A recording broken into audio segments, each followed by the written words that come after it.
Good morning to all the dear students. Today I am going to teach you history of class 8th. This is the second chapter, establishment of company power. ये इस chapter का Hindi explanation है, establishment of company power. अनादिकाल से भारत ने व्यापक व्यापार किया है। भारत का व्यापार यूरोप के साथ समुद्री एवं भूमि मार्गों दोनों द्वारा होता था। भारत में निर्मित सामानों का पश्चिमी बाजारों में काफी डिमांड था। 7th सेंचुरी में अरबों ने भारत को जीत लिया तो भारतीय व्यापार पर अरबों का अधिकार हो गया। 7th सेंचुरी में अरबों ने भारत को जीत लिया तो भारतीय व्यापार अरबों के अधिकार में आ गया, यानी भारत का व्यापार अरबों के साथ होने लगा। The Portuguese discovery of new sea route. 8 जुलाई 1497 में वास्को डी गामा पुर्तगाल, जो कि यूरोप में स्थित है, उसकी राजधानी लिस्बन में से 118 नाविकों और 4 जहाजों के साथ पूर्व की ओर चल दिया। 20 मई यानी 20 मई 1498 को वह भारत के कालीकट में पहुंचा। 3 महीने यहां बिताने के बाद वह फिर से पुर्तगाल लौट गया। ग्रोथ। वास्को डी गामा की सफलता के बाद पुर्तगाल के राजा ने पुर्तगाली व्यापारियों को भारत के साथ व्यापार करने का आदेश दिया। 9 मार्च 1500 में पेड्रो एल्वारेस 13 से लेकर भारत के लिए चला। 1505 में पुर्तगालियों ने कई फैक्ट्रियां खोल ली भारत में और मालाबार कोस्ट के काफी क्षेत्र पर अपना अधिकार जमा लिया। The decline. पुर्तगालियों की सफलता क्षणिक ही रही। स्पेन ने इन क्षेत्रों पर बाद में अपना अधिकार बना लिया। अब पुर्तगाली केवल गोवा में बचे। इसके अतिरिक्त वे अपने शक्ति को यूरोपीय शक्तियों के सामने बरकरार नहीं रख सके, जिससे उनका पतन हुआ। डच ये भी यूरोपी थे। डचों ने डच ईस्ट इंडिया कंपनी 1602 में स्थापित किया। उनका मुख्य उद्देश्य भारत में मसालों का व्यापार था। ग्रोथ। भारत में डचों ने सूरत, अहमदाबाद, कोचीन, नागपट्टनम, मछलीपट्टनम आदि जगहों पर अपना सेंटर बनाया, जहां से वे व्यापार करते थे। डिक्लाइन। पुर्तगालियों की सफलता क्षणिक थी। डचों की भी सफलता ज्यादा दिनों तक नहीं चली। हालांकि भारत में डचों ने ज्यादा समय तक भारत में अपना अधिकार नहीं जमाया और वे अधिकार करने में ज्यादा दिन तक सफल भी नहीं रहे। English East India Company settled in Bengal. अंग्रेज भारत में एक व्यापारिक कंपनी के रूप में व्यापार करने आए भारत में। 1600 में ईस्ट इंडिया कंपनी को स्थापित उन्होंने किया। वे वस्तुओं को सस्ते दाम पर खरीदकर महंगे दामों पर बेचते थे। इस कंपनी ने धीरे धीरे भारत में व्यापार पर एकाधिकार बना लिया। English East India Company settled in Bengal. East India Company ने व्यापारिक बस्तियों की स्थापना की, जिससे कंपनी के ढंग से प्रतिबंधित किया गया, जिसे कारक कहा गया या फैक्टर कहा गया।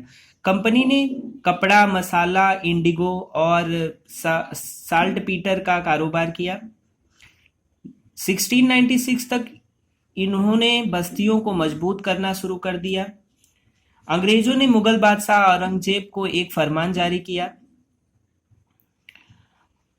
और इस बात के लिए औरंगजेब को राजी किया, जिससे कंपनी को बंगाल में शुल्क मुक्त व्यापार, बिना टैक्स के व्यापार करने की अनुमति दी गई। बहुत जल्दी अधिकारियों ने अपने अपने निजी व्यापार को अंजाम दिया और उन्होंने शुल्क देने से इनकार कर दिया। इसी तरीके से द फ्रांसीसी भी भारत आए। इन्होंने फ्रेंच ईस्ट इंडिया कंपनी का गठन किया। वे अंग्रेजों फ्रेंच ईस्ट इंडिया कंपनी का गठन किया। वे अंग्रेजों व डचों से प्रतिस्पर्धा करना चाहते थे। 1664 में उन्होंने भारत में खुद को स्थापित करने की भी कोशिश की, लेकिन उनका पतन हुआ। कर्नाटक के युद्ध में वे पराजित हुए, जिससे अंग्रेजी हुकूमत की पकड़ भारत में मजबूत हो गई। Motives of the mercantile trading companies. Mercantile trading कंपनियों के उद्देश्य निश्चित थे। इनका उद्देश्य था कि ये वस्तुओं को सस्ते मूल्य पर खरीदकर उसे अधिक लाभ पर बेचते थे और उससे अधिक से अधिक धन कमाते थे। धीरे धीरे वे राज्य के राजस्व को नियंत्रित करके राजनीतिक नियंत्रण करने की योजना बनाने लगे, जिसमें वे काफी हद तक सफल भी रहे। राजनीतिक नियंत्रण का प्रयोग करने से उन्हें व्यापारिक फायदा होने लगा। British policies of expansion. एक व्यापारी से शासक तक के विस्तार के लिए अंग्रेजों ने 3 नीतियों का पालन किया। वे प्रत्यक्ष रूप से विजय नीति अपनाना चाहते थे, जिससे उन्होंने बंगाल, बिहार, उड़ीसा यानी बंगाल प्रांत को अपने कब्जे में ले लिया। डॉक्ट्रिन ऑफ लैप्सेस यानी राज्य हड़पने की नीति, और भी इनके कई सारे नीतियां थी जो कि भारत में अपना विस्तार कर रही थी। बैटल ऑफ प्लासी की लड़ाई या प्लासी का युद्ध। बैटल ऑफ प्लासी भारतीय इतिहास की एक महत्वपूर्ण घटना है। यह लड़ाई सिराजुद्दौला, बंगाल के नवाब और रॉबर्ट क्लाइव के नेतृत्व में अंग्रेजी ईस्ट इंडिया कंपनी के बीच हुई। Consequences of the battle. इस युद्ध के परिणाम निम्नलिखित थे। इस युद्ध से अंग्रेजों का बंगाल पर अधिकार हो गया। मिर्जाफर नया नवाब बना, जबकि वास्तविक नियंत्रण अंग्रेजों के हाथ में ही था।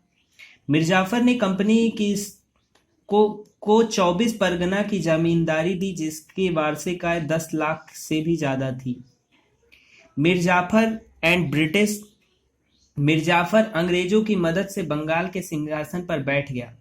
पूरे शासनकाल में वह अंग्रेजों के हाथों की कठपुतली ही बनकर रह गया। अंग्रेजों ने उसका इस तरीके से शोषण किया कि उसकी स्थिति बहुत ही दयनीय हो गई।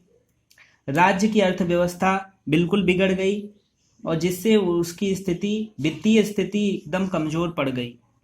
बैटल ऑफ बक्सर की लड़ाई भगौड़े नवाब मीर कासिम ने अवध के नवाब सिराजुद्दौला, मुगल बादशाह शाह आलम द्वितीय के साथ गठबंधन किया। तीनों शक्तियों ने पटना पर कब्जा करने का असफल प्रयास किया। हेक्टर मुनरो की कमान में ब्रिटिश सेनाओं ने बक्सर में निर्णायक युद्ध किया, जिससे दुश्मन को उन्होंने हराया। मीर कासिम कई वर्षों तक भटकता रहा, अंतिम में उसकी मृत्यु हो गई। रिजल्ट।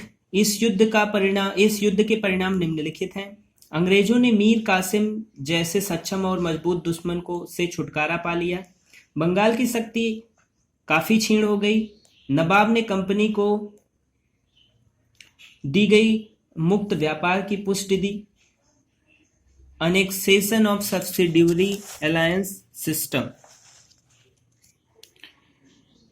सिराजुद्दौला द्वारा ये एनेक्सेशन नवाब ने युद्धों के द्वारा नहीं बल्कि अन्य संदिग्ध तरीकों को अपनाकर इसका अनाउंसमेंट किया। भारतीय राज्यों में फ्रांसीसी प्रभावों को बाहर करने के लिए और ब्रिटेन को भारत में एक सर्वोपरि शक्ति बनाने के लिए इस नई प्रणाली को उन्होंने तैयार किया, जिसे सब्सिडियरी अलायंस कहा गया। इस प्रणाली की मुख्य विशेषताएं क्या थी? इस प्रणाली की मुख्य विशेषताएं ये थी कि जो शासक इस प्रणाली को मान रहे थे उन्हें ब्रिटिश आकस्मिक बल को तैनात करने के लिए सहमत होना पड़ेगा और उन्हें सब्सिडी के रूप में टैक्स देना पड़ेगा। भारतीय शासक जो कि इस संधि में प्रवेश कर रहे थे उन्हें किसी और शक्ति के साथ गठबंधन नहीं करना चाहिए। Annexation by the doctrine of lapse, law of succession। यह एक बहुत ही अनैतिक तरीके का डॉक्ट्रिन था, जिसमें पैतृक वारिस न होने पर सत्ता ब्रिटिश ईस्ट इंडिया कंपनी के नाम कर दिया जाता था। यानी अगर किसी शासक का पैतृक वारिस नहीं है तो उसे उसके राज्य को छीन लिया जाता था और यह उसे ब्रिटिश साम्राज्य में मिला दिया जाता था। यह एक विस्तारवादी नीति थी, जिससे भारत के कई सारे राज्य अंग्रेजों के हाथ में आ गए। Wars with Mysore. मैसूर एक ऐसा प्रांत था जो कि बहुत ही भाग्यशाली था, क्योंकि इसमें एक बहुत ही मजबूत शासक हैदर अली था और उसका पुत्र टीपू सुल्तान, जिसने मैसूर को अंग्रेजों से काफी हद तक बचाया। एंग्लो मराठा वार। मैसूर की तरह ही मराठों ने भी अंग्रेजों को चुनौती दी। मराठा अंग्रेजों की महत्वाकांक्षा में एक बहुत ही बड़े बाधा बनकर सामने आए। शुरुआत में अंग्रेजों को सफलता नहीं मिली, लेकिन पेशवा माधव राव के बाद उन्हें एक अवसर मिल गया। 3 Maratha war, first, second and third, first Maratha war, second Maratha war, third Maratha war, 3 Maratha war लड़े गए। Claim of paramountcy. अंग्रेजों की विस्तारवादी नीति ने भारत में के हर राज्यों पर अपना अधिकार शुरू कर दिया। अंग्रेजों ने रवि चन्नम्मा कित्तूर को हराया।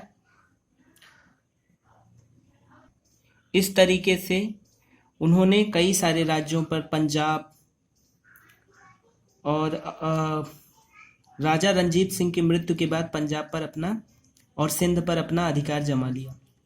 British administration.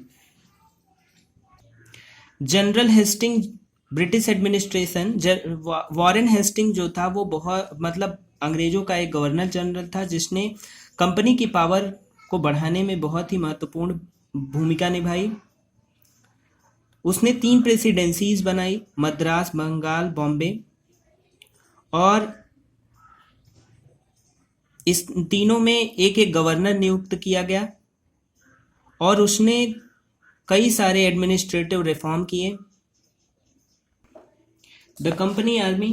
कंपनी की जो आर्मी थी, हालांकि अगर हम मुगल आर्मी का कंपैरिजन करें तो वो फुट सोल्जर्स थे, उनके पास पुराने हथियार थे, जबकि जो अंग्रेजों की सेना थी उसमें ट्रेन्ड सैनिक थे और उनकी आर्मीज फोर्स्ड आर्म्ड आर्मीज थे, यानी जिसमें कि सोल्जर्स के पास हथियार होते थे।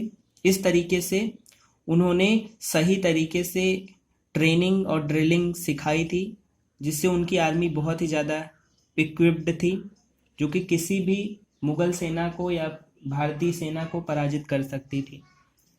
इसी के साथ ये चैप्टर कंप्लीट होता है। Thank you so much.